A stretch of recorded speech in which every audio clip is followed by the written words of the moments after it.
Recording by Matt Braymiller. Mystery of the Sea by Bram Stoker. Chapter 8. A Run on the Beach. The girl's kiss was so spontaneous and so natural that it could not convey any false impression to me. It was a manifest expression of gratitude, and that only. Nevertheless, it set my heart beating and my veins tingling with delight. From that instant I did not feel quite a stranger to the giver, nor could I ever feel as quite a stranger again. Something of the same idea may have passed through the girl's mind, for she blushed and looked around her shyly, but with a proud lifting of her head and a slight stamp of her foot on the rock, she put the matter behind her for the present. The old lady, in the midst of her concern for her companion and myself, was able to throw a glance of disapproval on me, as though I had done something wrong, from which I gathered that the young lady was not only very dear to her, but held in some sort of unusual respect as well. It was peculiar that she should, in the midst of her present condition, be able to give a thought to so trivial a thing. For though death did not now stare her in the face, she was cold and wet, the rock she stood on was hard and slippery, and the foam of the breaking waves was even now curling around her feet. She looked about her apprehensively. She did not know whether or no we were on another isolated rock. I reassured her on this subject, and we scrambled as quickly as we could over the rocks on our way shoreward.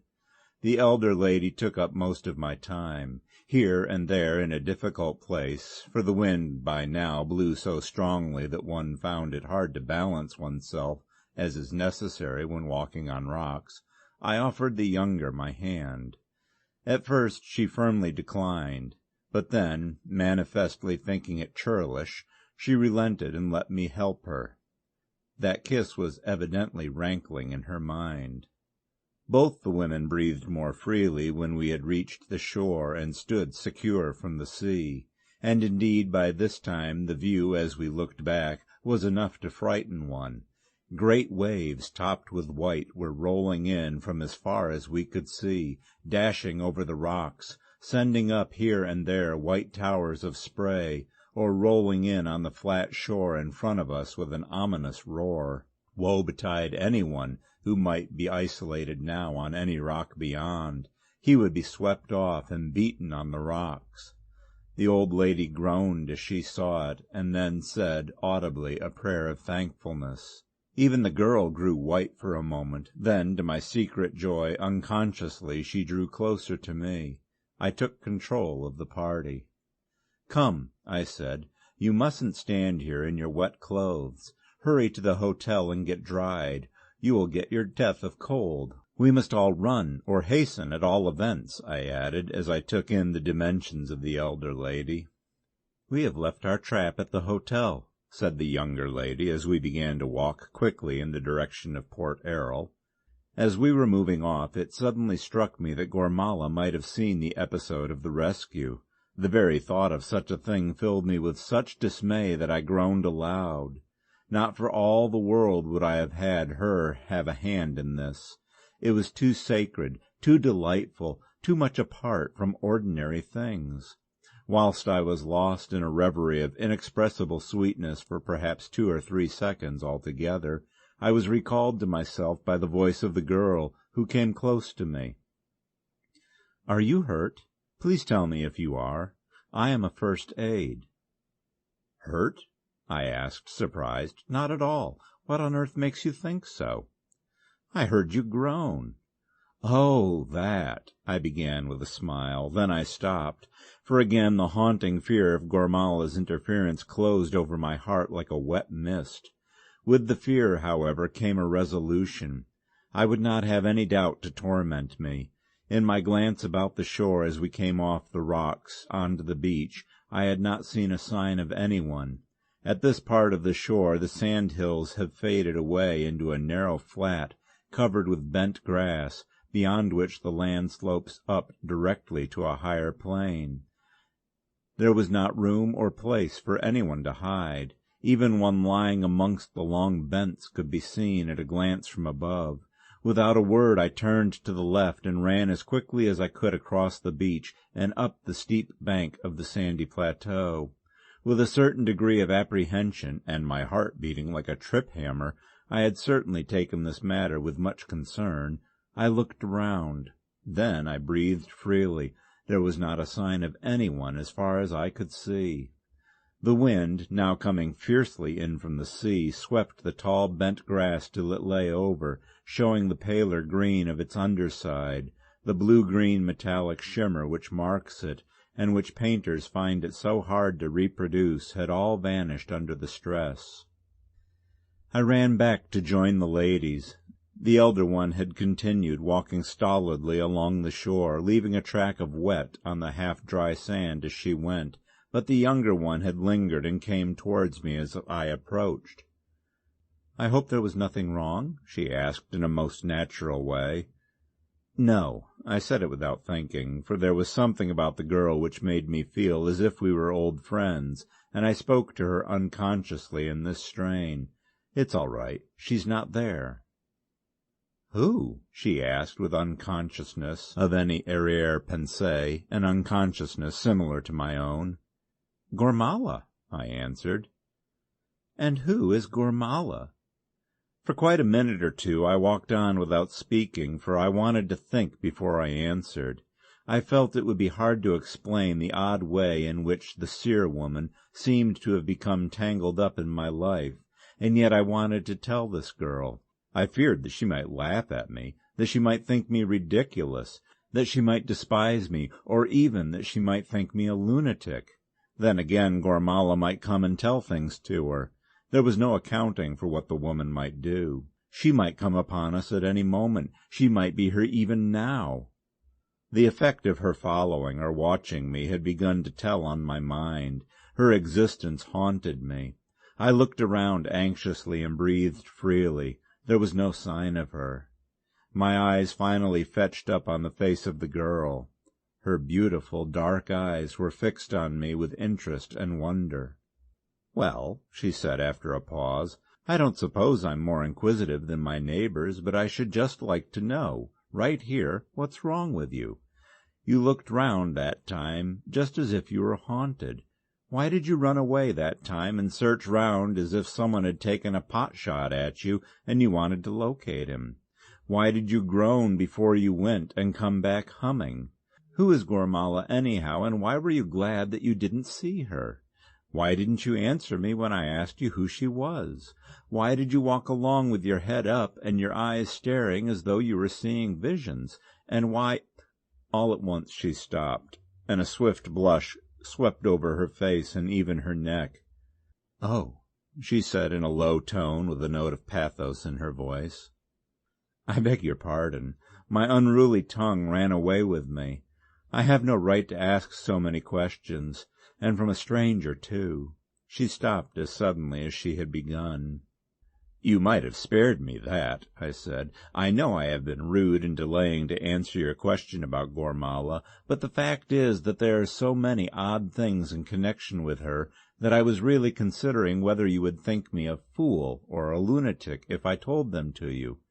And you certainly would not understand why I didn't want you to see her, if I didn't. And perhaps not even if I did," I added as an afterthought. The girl's awkwardness slipped from her like a robe. The blush merged into a smile as she turned to me and said, "This is most interesting. Oh, do tell me, if you don't mind." "I shall be delighted," I said, and I only expressed my thought. "Gormala," I began, but just then the stout lady in front of us, who was now a considerable way ahead, turned round and called to us.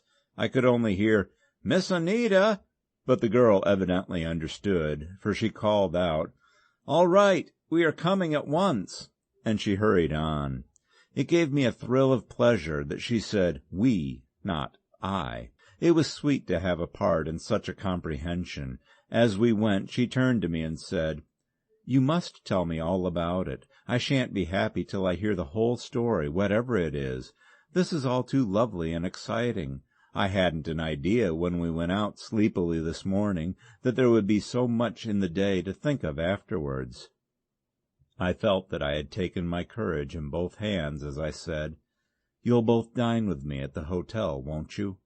You have missed lunch and must be hungry, so we can dine early. It will be such a true pleasure to me, and I can tell you all about everything afterwards, if we can manage to get a moment alone."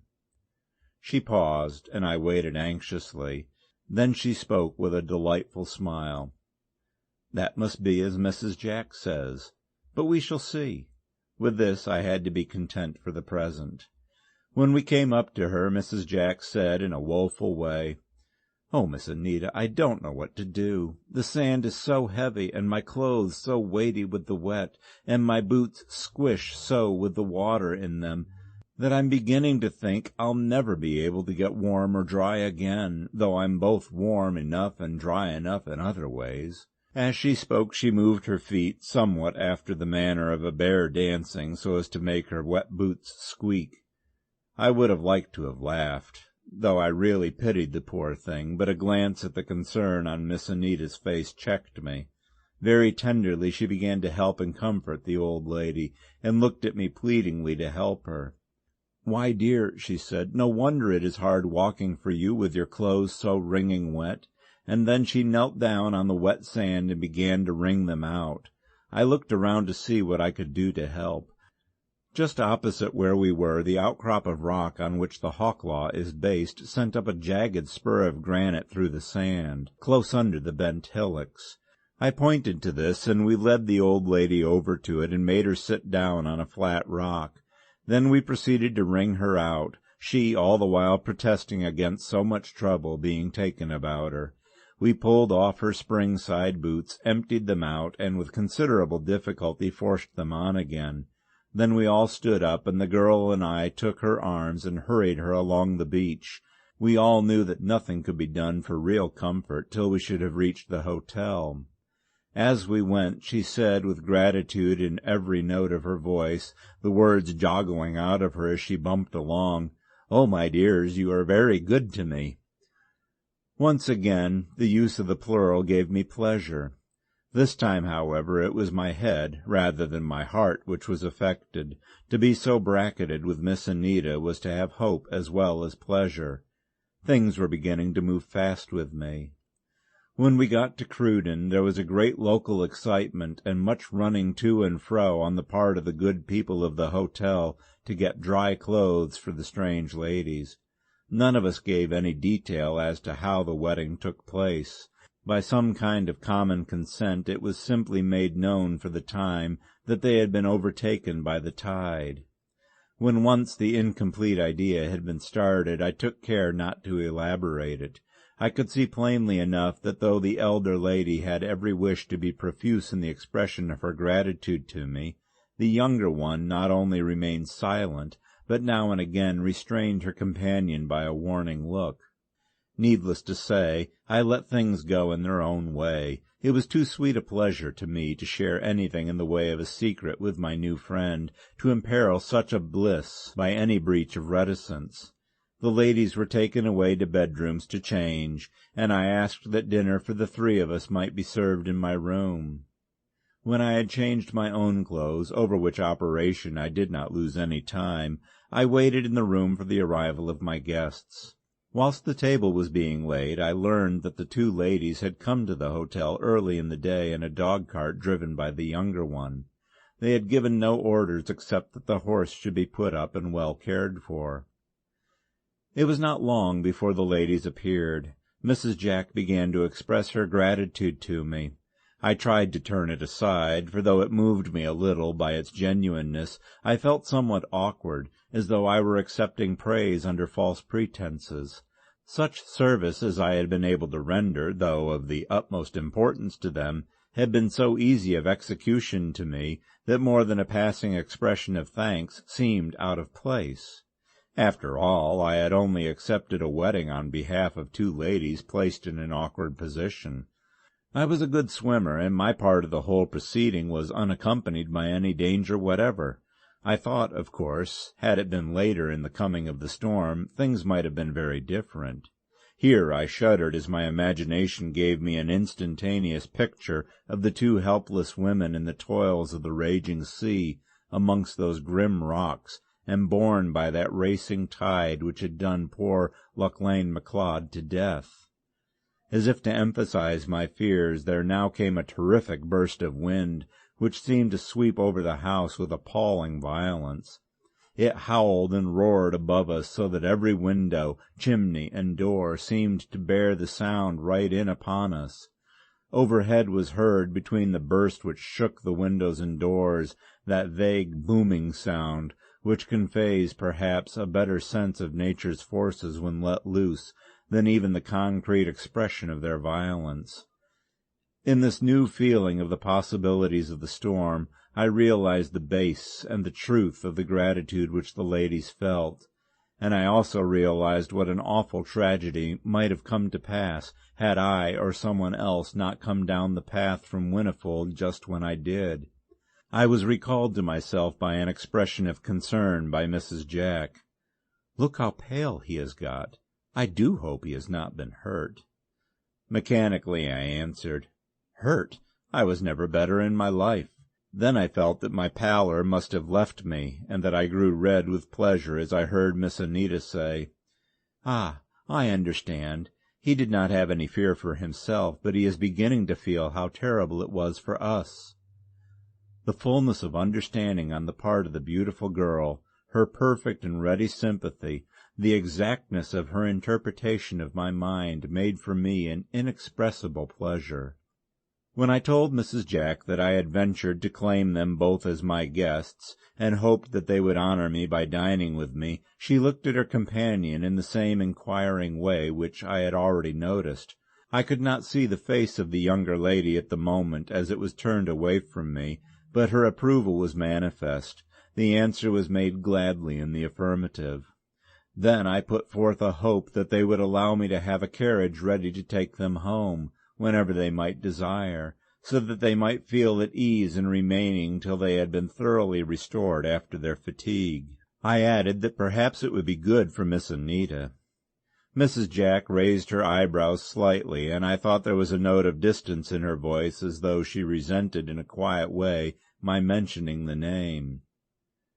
"Miss Anita," she said, and there was that unconscious stiffening of the back which evidences that one is on guard. I felt somewhat awkward, as though I had taken a liberty. The younger lady saw my difficulty, and with a quick smile jumped to the rescue. "Oh, Mrs. Jack," she said, "I quite forgot that we were never introduced, but of course he heard you mention my name. It was rather hurried, our meeting, wasn't it? We must set it right now." Then she added very demurely, "Dear Mrs. Jack, will you present to Miss Anita Mr.—" She looked at me interrogatively.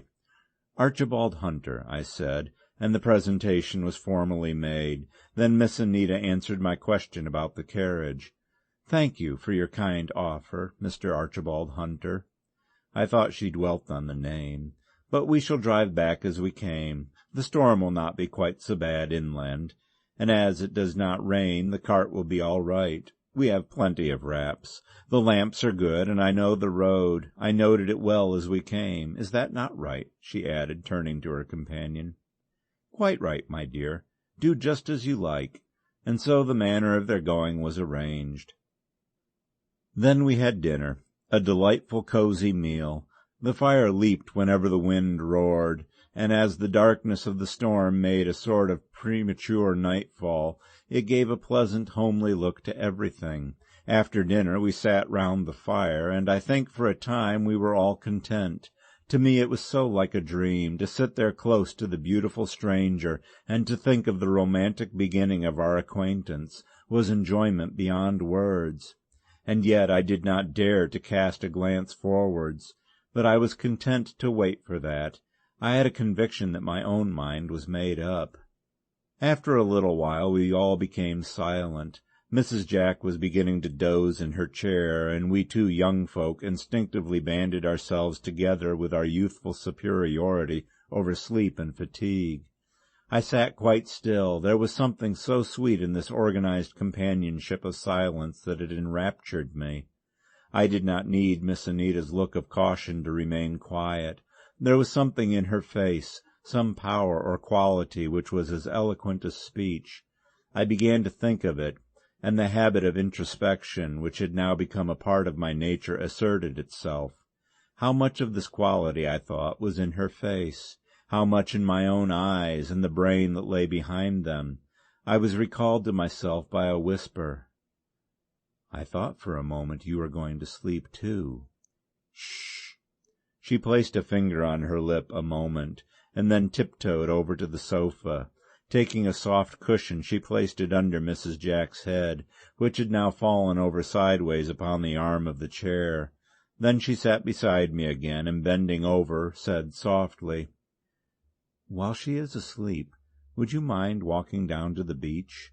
I want to see the waves. They must be big by now. I can hear their roaring from here." "I will go with delight," I said, "but you must wrap up properly. It will not do to run any chance of a chill." "All right, O wise man. I obey, King Solomon. I shall wait to put on my own clothes till I get back, and you can lend me a mackie coat if you will." I got one of mine for her, the newest, and we walked over the sand hills to the beach. The wind was blowing furiously. It never left off for a moment, but occasionally there were bursts of such added violence that we found it difficult to keep our feet. We clung to each other at such moments, and the very sense of the strength which enabled me to shield her somewhat from the violence of the storm made a new feeling of love. I could not now disguise it from myself. Something went out from me to her, some subtle feeling which must, I suppose, have manifested itself in some way. How, I know not, for I kept guard upon myself. For one blissful moment, possibly of forgetfulness, she clung to me as the weak cling to the strong, the clinging of self-surrender which is equally dear to the weak and the strong, to the woman and the man. And then she drew herself sharply away from me. There was no misunderstanding the movement. It was an intentional and conscious one, and the motive which lay behind both was her woman's mystery. I did not know much about women, but I could make no mistake as to this. Inasmuch as Providence has thought fit in its wisdom to make men and women different, it is just as well that each sex should at critical times use its own potentialities for its protection and advancement. Herein comes, in the midst of an unnatural civilization, the true utility of instinct. Since we have lost the need of early information of the presence of game or of predatory animals or hostile men, even our instincts adapt themselves to our surroundings. Many an act which may afterwards seem the result of long and careful premeditation is, on reflection, found to be simply the result of that form of momentary impulse, which is in reality a blind obedience to some knowledge of our ancestors gained through painful experience, some protective or militant instinct whose present exercise is but a variant of its primal use. For an instant the man and the woman were antagonistic. The woman shrank, therefore it was the man's interest to advance. All at once the man in me spoke through the bashfulness and reticence of years. "Why do you shrink from me? Have I done anything?" "Oh, no." "Then why?" A hot blush mantled her face and neck. Had she been an English girl, I should not probably have had a direct answer. She would have switched conversation on some safer track, or have, after some skirmishing, forbidden the topic altogether. This girl's training, however, had been different. Her equal companionship and study with boys in school and college had taught her the futility of trying to burke a question when her antagonist was masculine, and the natural pluck and dominance, the assertion of individuality which is a part of an American woman's birthright, brought up her pride. Still blushing, but bearing herself with additional dignity, she spoke. Had she been more self-conscious, and could have seen herself at the moment, she would have recognized to the full that with so much pride and so much dignity she could well afford to discuss any topic that she chose. "The fault is not yours. It is, or it was, my own." "You mean when I gave you back your brooch?" The blood deepened and deepened to a painful intensity. In a low voice, in the tone of speech, but with only the power of a whisper, she answered me, "Yes." This was my chance, and I said with all the earnestness I had, and which I felt to the full, "Let me say something. I shall not ever allude to it again unless you wish. I took that sweet acknowledgment of your gratitude exactly as it was meant. Do believe that I am a gentleman. I have not got a sister, I am sorry to say, but if I had, I should not mind her giving a kiss to a stranger under such circumstances. It was a sweet and womanly act, and I respect and like you more for it. I wouldn't, of course, for all the world you hadn't done it, and I shall never forget it. But believe me, I shall never forget myself on account of it. If I did, I should be a howling cad. And that's all." As I spoke, her face brightened, and she sighed with an expression of relief. The blush almost faded away, and a bright smile broke over her face. With a serious, deep look in the eyes which glistened through her smile, she held out her hand and said, "You are a good fellow, and I thank you with all my heart." I felt as if I walked on air as we forced our way through the storm which roared around us, over the sand hills toward the sea. It was with an exultation that made my head swim that I noticed that she kept step with me. Chapter 8